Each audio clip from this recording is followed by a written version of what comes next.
Well, bonjour and welcome to another Wine Steward video. Why the bonjour? Because today is Bastille Day. It's July 14th. So it's kind of like the French 4th of July in a way. Very patriotic holiday for them. And we like to play along. So we'll tell you how we're going to be doing that, WineBar style, in a couple of minutes. But in the meantime, I have some food products here to remind you that the Wine Steward is not just a wine steward, but a steward of really delicious beer and really cool, useful accessories and delicious food items. So we do that here, and Kathy and Don especially do a lot of the hunting down of products that you simply won't see everywhere, and feature them at the Wine Steward. And sometimes you get all the way up to the wine bar too. So that's kind of cool, where the wine bar, the mezzanine wine bar, can show you that product sometimes. So at any rate, what we have here, many of you are familiar with this stuff in a tin. These are seafood products, not from France, but from Portugal. And Minerva is one of the best producers of canned fish, which doesn't sound romantic, but this is really, really great product. They do mackerel and sardines and bacalao when we can get it. Right now they don't have any, and I'm about to tell you about the most important food item or fish product in a second. But here is a new one for us. This is sardines with lemon, so kind of a lemony effect on that nice oily fish. And this is another sardine tin with spiced olive oil. And here, this is the one I'm really looking forward to getting open.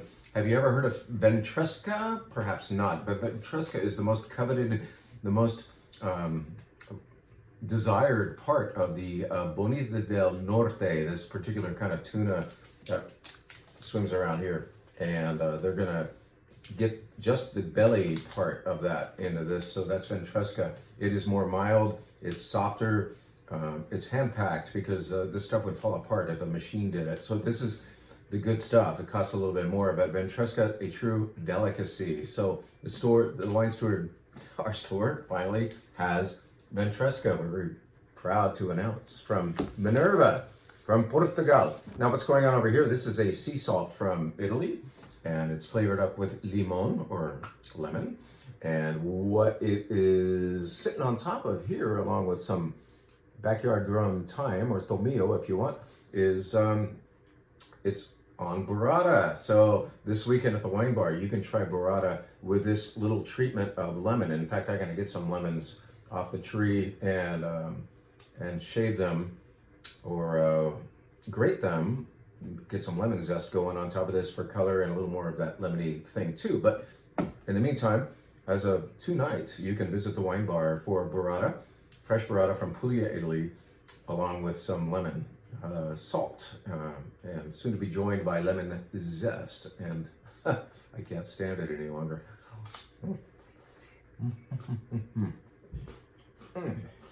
Oh my God, that's really good. That is beautiful. So, food products from the Wine Steward, come and get them. And very, very happy to have those. Now, this is your monthly announcement. You Wine Club members, all 10,000 of you. I mean, I wish I had that many in the club, but we have a lot of you. There are hundreds and hundreds and hundreds. Tell a friend, will you? You club members, if you're enjoying the experience and the safely exotic experience of being a wine club member at the Wine Steward. And in other words, you're getting product that is different every month instead of one winery's product. So join a winery's wine club if you really like that winery, but also join ours in order to get diversity. Delicious diversity is what we promise you. Distinctively delicious diversity. The 3Ds. It's like, okay. So what we're doing in, let's say, the Red Collector Club this month, this is a great example of what we hand you and your club. Always thinking about like how to give you delicious diversity, and even in one club pack this month, the Red Collector Club is getting 2 big Napa Reds. Well, this is Mad Hatter, made by Dancing Hares. It's big forward fruit. I mean, it's like full frontal nudity fruit right here. This wine right next to it is from the more traditional producer, Robert Craig. And Robert Craig is no longer with us in well, he's with us in spirit, let's just say that. His winery still remains, and they're still making fantastic wine from How Mountain. This is How Mountain blend, Cabernet-based blend. And I'm really good at persuading myself to try the wines. Fortunately, the cork is sticking out of this thing, easily removed. This is the more modest, maybe scantily attired Cabernet-based wine. So it's like, it's got some clothes on. It's a little more discreet, but it grows on you. And then like, put it in your mouth for like 10 seconds. Do this.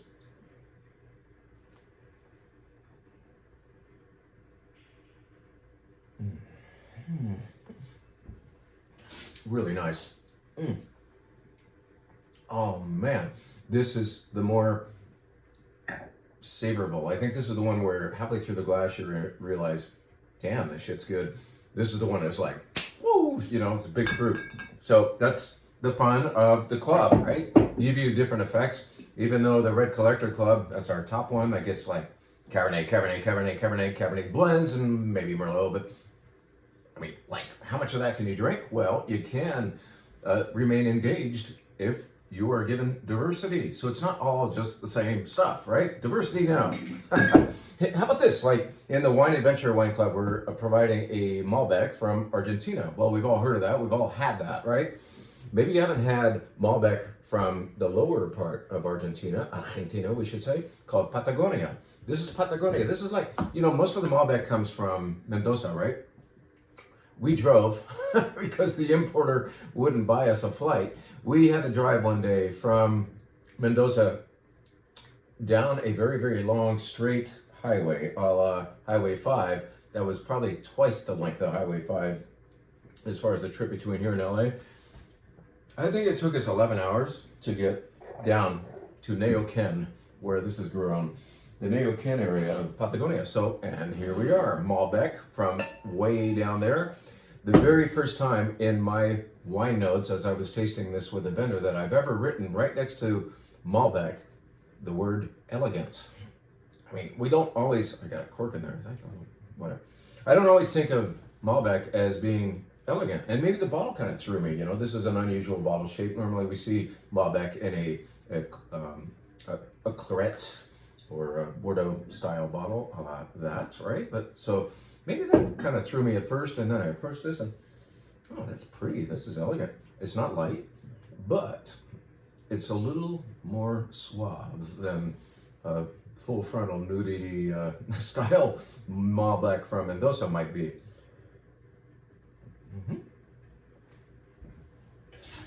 It's in the Wine Adventure Wine Club this month. So, you know, join one of our clubs. If you're already in a club, join some more. We've got 6 of them, 6 clubs, guys. I have to buy 12 wines every month just for our clubs. That's a lot of tasting with our vendors. That's why I taste so many things, because we don't want to give you just anything that says wine on the label. We want to find you good stuff, distinctively delicious stuff. Okay, we talked about food. We talked about the fact that the Wine Club wines for July are now ready to pick up. We didn't talk about why I'm wearing this hat, but I guess I was just trying to look like a silly French person. I don't know. Do they walk around Paris wearing these? Probably not. But Steve Zissou did. He has a French name, even though he's an American. But I digress. This is Bastille Day. Today is Bastille Day. We decided to put a bunch of French wine on the menu. How about that? So where's that menu? Here it is, right here. Want to read it? There you go. It is going to be starting with the bubble of the week being from Alsace, France. Alsace, France. Let's get our, I need a pointer. I don't have a pointer. I got this. Okay, so Alsace is back here. Can we see that? Kind of. That's Alsace, Eastern France. Sometimes it's part of Germany. It kind of depends on who won the last war. But Alsace is famous especially for white wine, but they grow a lot of Pinot Noir as well, and that's what's happening in this. This is 100% Pinot Noir. As a brut rosé. Brut means it's dry and it's refreshing. It's a Cremant d'Alsace, which basically means it's sparkling wine that's from France, but ain't from Champagne. So Cremant, there's like 9 or 10 different Cremant locations throughout France where they make sparkling wine that is not Champagne. Cremant d'Alsace is a fantastic value compared to Champagne. This is in the low 20s, 100% Pinot Noir, bone dry, beautiful. Roman. I don't know how to say it, because funny thing is that as you see here, Roman, that looks very German, and yet the French will try very hard to add to their pronunciation, because Alsace is in France these days, okay? Now, let's go to the, what should we do? We always have a couple of wines by the glass. Well, what is always on the menu by the glass until we run out of our 107 cases that we just made is the Domaine des Plus Vies. That sounds French. It ain't French, but it's inspired by good French wine in that it uses Carignan and Mourvedre. I don't have a bottle to show you. You've seen it a million times. It's available once again on the WineBar, okay? Domaine des Plus Vies is a nice red wine by the glass. Here is something that we haven't had on the shelf in a long time, and so our best way to introduce or reintroduce a wine is to not only put it on the shelf downstairs, but to get it upstairs and put it on the WineBar menu. So here is a familiar face that you haven't seen recently. This is Walt, slightly different coloring on this label, right? Because the Walt Pinot Noir that we typically carry is from the Anderson Valley. It's called Walt Blue Jay Pinot Noir. Well, this is from Santa Rita Hills. That's down in Santa Barbara County. So instead of going north for Pinot from Anderson Valley, we are referencing from Walt, more recently, this wine, which is a little, I think, a little smarter than the wine from the Anderson Valley. And that was a full frontal nudity thing again, but a lot of fruit in that Walt Anderson Valley Pinot. This is gorgeous fruit, but it's also got a little more structure, a little more intrigue, some spice, some baking spice, like I'm thinking maybe mace. Do you know what mace is? It's kind of like nutmeg.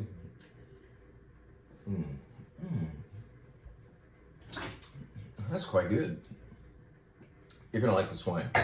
I'm gonna chill it down a little bit for you though, because it's warm outside, and I think Pinot Noir with a slight chill on it on a day like this is the right thing to do. Okay, Walt Pinot, it's back in the store. All right. So that's it for the wines by the glass. Let's get into this French refreshing flight. I'm not calling it a pure white flight. It's not a white flight this time. It is 5 French refreshers, and the reason why I'm calling it that is because 4 of the wines are white, and one that we'll finish with is a beautiful and very, very rare rosé. So dry pink wine. Now, what I did is I checked out the wall of French wine that we have down there. It's pretty impressive, a lot of stuff, and chose things that you might not necessarily choose without hearing about them. Once again, the WineBar comes in handy for showing you the unfamiliar. Now, many of you have come into this, like gotten into white Burgundy, but a lot of you still haven't, and you don't realize that even though this is Chardonnay, it is much more discreet, much more elegantly eloquent than let's say a Rombauer style from here in California. Nothing against Rombauer, but sometimes we want something a little lighter, more balanced, let's say, and a little less rich and buttery and oaky, especially during this time of the year when it's warm outside. You don't want big, fat, yucky Chardonnay, do you? I mean, I don't mean to say yucky, but you know what I mean, right? So let's lighten up a little bit. Let's have a French Chardonnay from Bourgogne. Bourgogne is how the French more correctly say Burgundy. So we anglicized the word Bourgogne because we refused to attempt to pronounce it. I'm probably doing a poor job of it, but this is Bourgogne or Burgundy. White Burgundy is normally, not all the time, but normally Chardonnay, 100% Chardonnay. Sometimes it uses Aligoté instead, and we have that downstairs too, I think. I'm gonna swallow that one. That is good. And a nice, it's like Chardonnay on a diet. It just means you can drink more of it, all right? So that's what's gonna start our refreshing French flight. Happy Bastille Day again. Let's take you to another wine that you would not necessarily walk in here and ask for or have ever heard of. And this takes you to Savoie. This is where the Tour de France was just a couple days ago. And that's cool too, right? The Tour de France is going on at the same time as Bastille Day.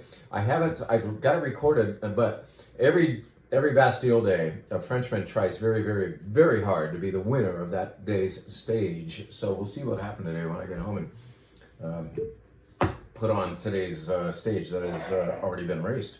This is a grape called Altesse from a little part of the Savoie called Roussette. I know, that's confusing. Roussette sounds like a grape, but it's actually a little hamlet, or it's a tiny little wine region that devotes itself mainly to this grape called Altesse, a grape you probably haven't heard of unless you've had wine from Savoie before. It's a beautiful part of France. This is eastern France again, but below Alsace. So we've gone from Alsace down here to the Savoie, okay? Can we see that? I don't know.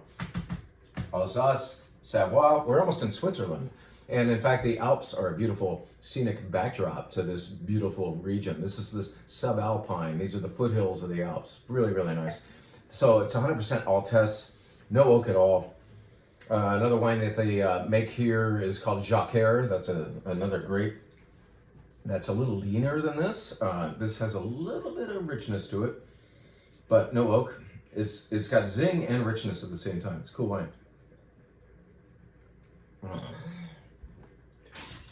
This will be in our White Wine Club in August. It got here early, so why not put it on the WineBar? Like, that's nice. That's fun. You've never had Altesse, you need to have this one by Domaine Bouillon. Jean Bouillon. Working on my accent here. All right. Next up. Look, it looks like red wine, right? Comes in a dark glass bottle. You think, is that red? And that's in fact why this wine is still sitting down there. That's my theory, at least. Because this white Bordeaux is in dark glass to protect it from the light. Well, it's not helping us sell the wine. It's fantastic white Bordeaux. And it doesn't mind the fact that it's a 2019. In other words, it's verging on 3 years old, but it's actually getting more and more complex. This is 70% Sauvignon Blanc and 30% what? What's the other main grape in white Bordeaux class? Come on, what is it? Semillon and Sauvignon Blanc, and it's 7 or 8 months in French oak. That's right. Sometimes oak is our friend. We're not always like down on that oak thing, especially if you don't over oak. Sauvignon Blanc needs a little bit of taming. It can have some sauvage qualities. So the oak helps kind of turn it down. So does the Semillon. The Semillon helps enrich it, gives it a little bit of this fig. So it's fig and lemon. It smells rich. I can smell the wood a little bit, just a tiny bit of vanilla there.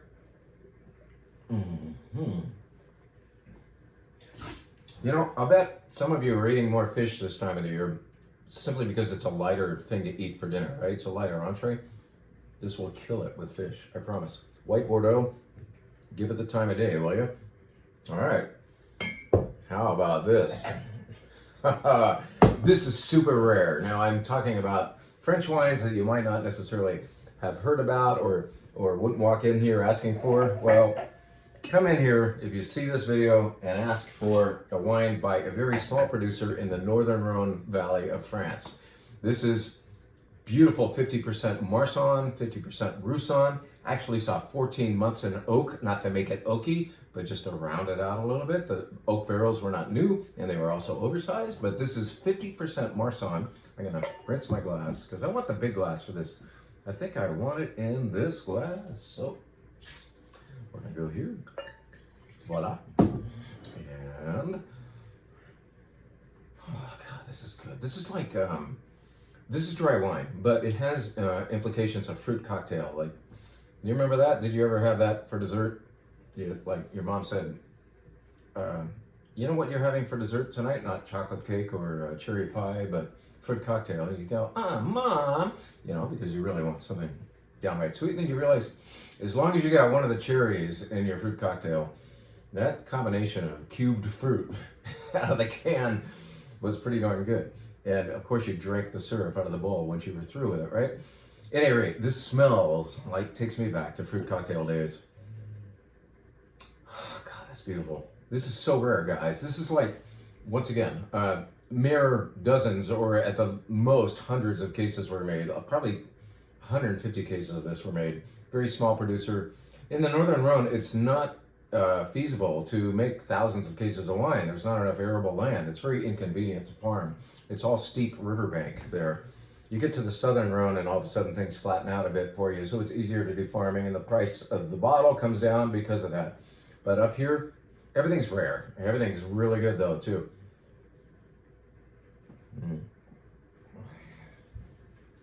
Marsanne and Roussanne, two of the main white Rhone grapes, team up here in this Cluzel. This is Vincent and Alexandre Alexandre, in this case, is a girl. Cluzel. All right. I did promise you a rosé, and here we've saved it for the end. This is going to be a super, super rare rosé. It's in fact the only rosé we've ever had before from this place called, it's so rare it doesn't even say itself on the front. There, Cassis. This is from Cassis. Cassis. Don't go in August. There's too many Germans and Speedos there right now, but or next month, and probably right now too. But go in the off season to witness this gorgeous, gorgeous place. It's a cove. It's a fishing village, and above it are the vineyards. Cassis. It's gorgeous. It's just a little bit west of Bandol, a slightly more famous rosé place. Cassis Rosé. It's going to be made of Grenache and Claret, which is actually white, and Senso. Anyway, super rare, not inexpensive. It's easily one of the best rosés we've been bringing in for the last couple of years when we first learned of it. But if you want to take rosé up a notch, you owe it to yourself to have Cassis Rosé from Bodin, B-O-D-I-N, Bodin.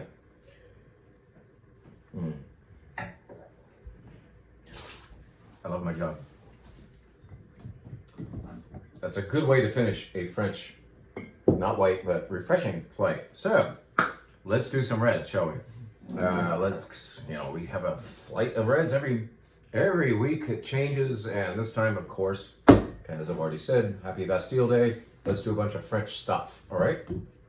This is from a place called Moulin à Vent. Moulin à Vent means basically windmill. There's a 300 or 400-year-old windmill still standing in the middle of this little tiny appellation in Beaujolais. It's not the boys you know. It's Beaujolais, France is just south of Burgundy, and the main grape there is not Pinot Noir, but Gamay, G-A-M-A-Y. And Gamay behaves a bit like Pinot Noir, and that it's not heavy like Cabernet, it's not black like Petit Syrah. As you can see, it's got a nice kind of Pinot Noir looking thing going on.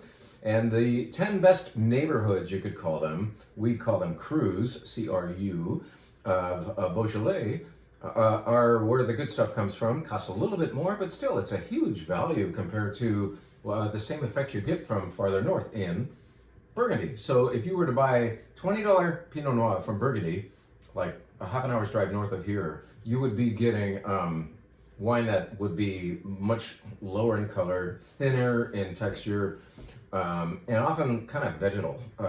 The cheap red Burgundies are just frankly not very good. You have to buy up for good Burgundy. This is where value still happens. You get the similar effect of red Burgundy in that you get delicacy, but the wine is freaking good. It's appropriate. And we're here like, I don't know, we're starting at $22.69, and then Wine Club members get 10% off of that. So you're basically down to $20 for phenomenal, fragrant red wine that just kills it with rotisserie chicken and grilled sausages, things like that. So summertime, wintertime, all the time, Thanksgiving, we love our Beaujolais, and Moulin à Vent is thought to be one of the greatest little subregions of that area for growing this Gamay grape from Beaujolais.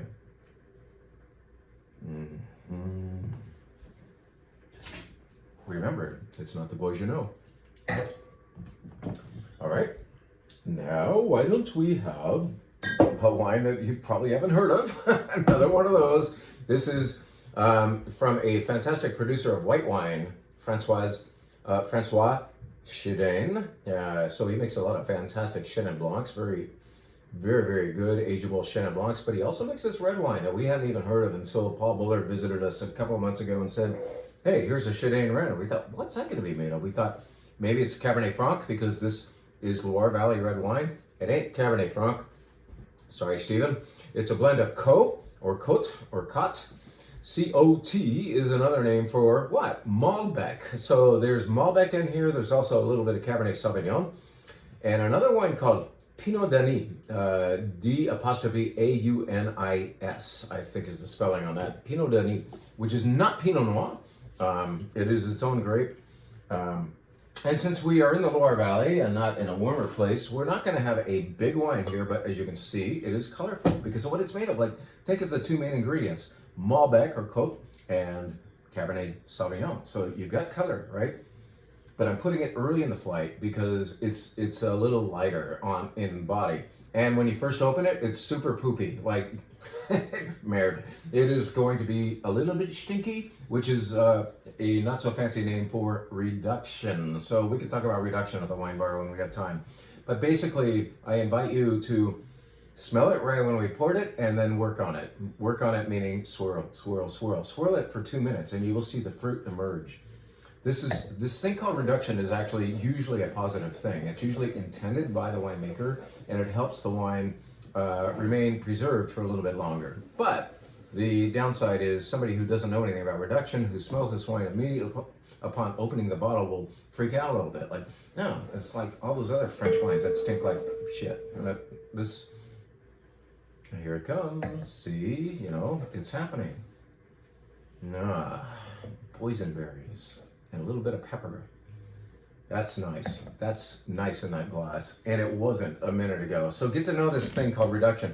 Even the vendors, the people who sell us wine, who come upstairs, 2/3 of them can't really properly describe reduction, what it's for, what it's like, what causes it.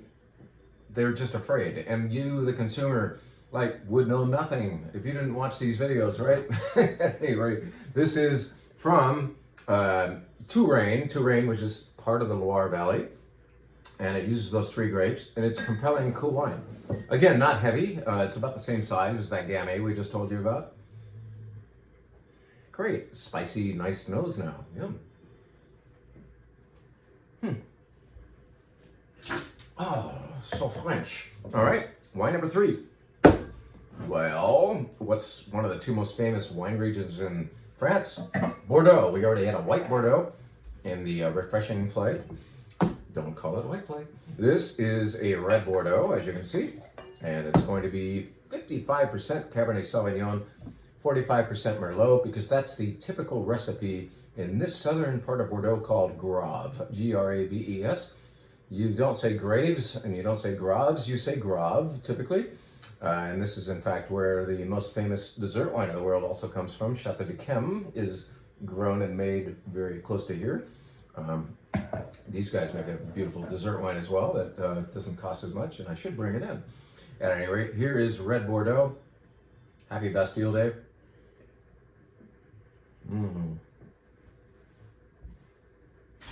Now we're getting a little more body because we've gone a little farther south from cool Loire Valley down for a little more sunshine and bigger bodied grapes called Merlot and Cab put together. Very nice, very classic, very good vintage. 2018, guys, it's a really nice year. 2018 Bordeaux, grab them. We have several downstairs. Okay, 2 more wines to tell you about. Let's whiz through these, shall we? Aha, let's go to the Rhone. Of course, you know the wine steward is very into the Rhone Valley, right? So let's give you, as a finale, 2 wines from the Rhone. Let's go south and then let's go north. This is a wine from Plan de Dieu. Never heard of it? Well, we've only carried maybe 1 or 2 other wines from the Plan de Dieu in all of our years. Plan de Dieu is one of the Côte Rhone Village appellations. So in other words, you're in the Rhone Valley, southern Rhone, and then within that, there's all these villages. There's Gigondas and Châtenay-le-Pape and Rasteau and so on. This place that you don't hear about as often is called Plan de Dieu, like God's plain, all right? So it's like God's fields or God's wine region. This is, I'm not sure exactly why it got so sanctified, but I was putting it on the menu as reminding me of kind of like a nun, a very, very attractive looking nun spanking you with a ruler. Wouldn't that be nice? I mean, some of us have some strange, whatever. Yeah, Grenache-based Southern Rhone love, but also kind of strict. In other words, nun-like, because in this case, it's not fully lascivious. It's not full frontal nudity. It is. It's got good structure. You can even smell the structure. So along with the Kirsche fruit here, you've got garrigue. That's the airborne herb smell. That is a classical description of many Rhone reds, and dust. I smell dust, airborne dust. It smells good. It smells like I should get the barbecue going and grill up. Anything with smoke and char marks on it would be pretty remarkable with this wine.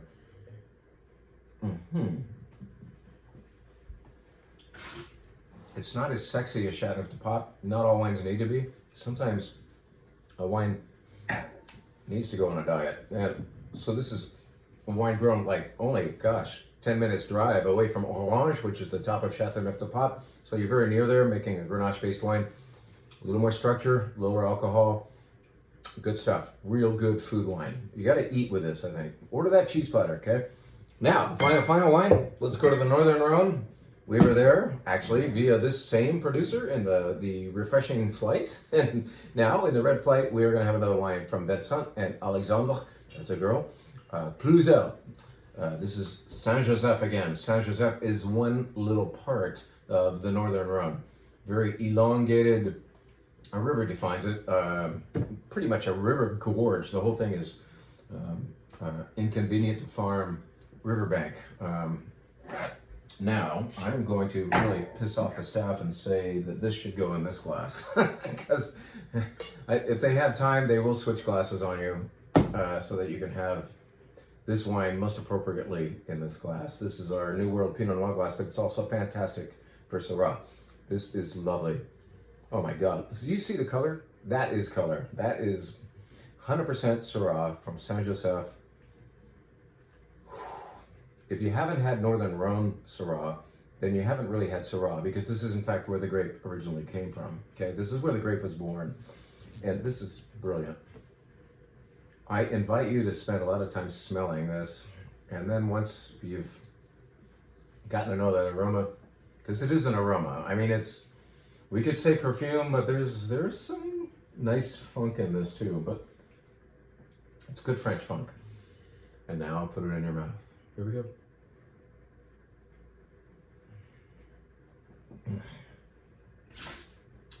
Body, softness, silky richness, length. I should shut up so I can enjoy the length. I think I'll shut up and enjoy the length. Thank you so much, guys. Happy Bastille Day. Get in here.